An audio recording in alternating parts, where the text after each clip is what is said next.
Welcome to 99 TV. నేను మూల శ్రీనివాస్. ఇక దేశవ్యాప్తంగా జూబ్లీహిల్స్ ఉప ఎన్నికపై మాత్రం అందరి దృష్టి అయితే కేంద్రీకృతమై ఉంది. సో మొత్తానికి జూబ్లీహిల్స్లో గెలవాలని మూడు పార్టీలు కూడా పోటాపోటీ ప్రచారాన్ని కూడా కొనసాగిస్తున్నాయి.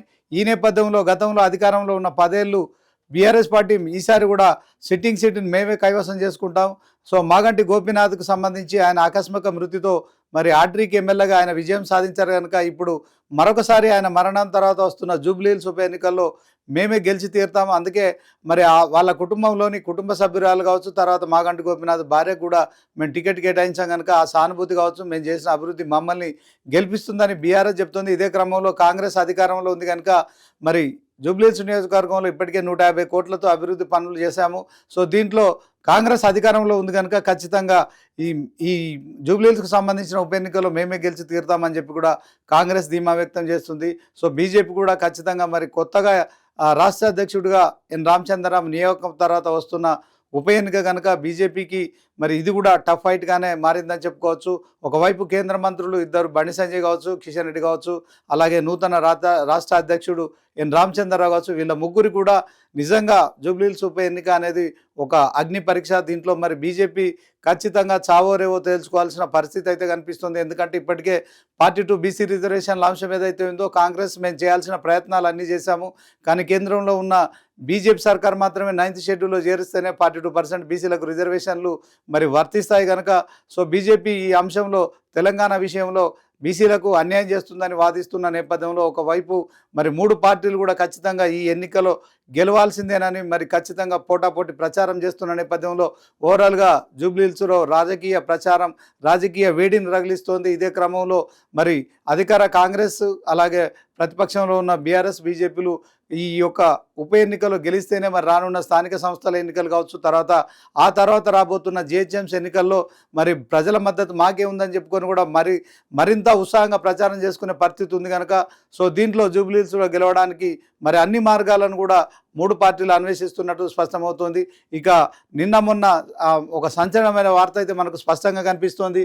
సో జూబ్లీహిల్స్లో ఓటుకు మరి ఒక్కో ఓటుకు 25,000 రూపాయలు కూడా రేటుగా నిర్ణయించినట్టు కూడా తెలుస్తోంది. అంటే ఇంతకుముందు మరి దుబ్బాక కావచ్చు, తర్వాత హుజురాబాద్ కావచ్చు, మునుగోడు కావచ్చు, ఇలాంటి ఉప ఎన్నికల్లో మరి మనకు సోషల్ మీడియాలో చాలా వార్తలు అయితే చూసాము. సో దాంట్లో ఓటుకు 10,000 రూపాయలు కూడా ఇచ్చారు. అయితే ఇప్పుడు ఈ జూబ్లీహిల్స్ ఉప ఎన్నిక మూడు పార్టీలు కూడా గట్టిగా తలపడుతున్నాయి. అదే క్రమంలో గెలిచి తీరాలని చూస్తున్నాయి. సో జూబ్లీహిల్స్లో గెలిస్తే తెలంగాణ రాష్ట్ర వ్యాప్తంగా జరగబోతున్న స్థానిక సంస్థల ఎన్నికల్లో కావచ్చు, జిహెచ్ఎంసీ ఎన్నికల్లో కావచ్చు మాదే పైచేయి అనిపించుకోవాలనే లక్ష్యంతో మాత్రం ఖచ్చితంగా ఎలాంటి ప్రయత్నాలున్నా అన్ని ప్రయత్నాలు చేస్తున్నారు.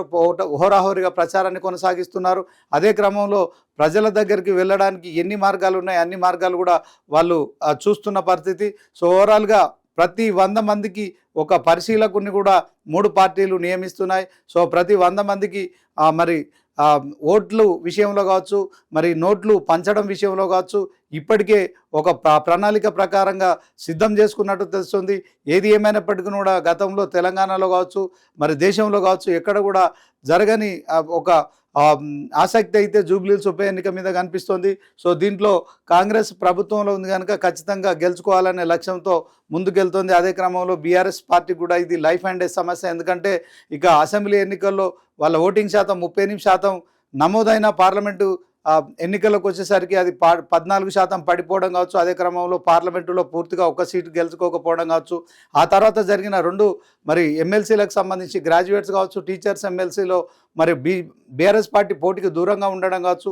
చాలా రోజుల తర్వాత అంటే సుమారు 2 సంవత్సరాల కాలంలో మరి వస్తున్న మొట్టమొదటి కంటోన్మెంట్ ఎన్నికల్లో కాంగ్రెస్ గెలుచుకుంది. సో తెలంగాణలో కాంగ్రెస్ ప్రభుత్వం ఏర్పడిన తర్వాత వచ్చిన ఉప ఎన్నికల్లో మరి శ్రీ గణేష్ కాంగ్రెస్ అభ్యర్థిగా పోటీ చేసి అక్కడ కంటోన్మెంట్లో గెలిచారు.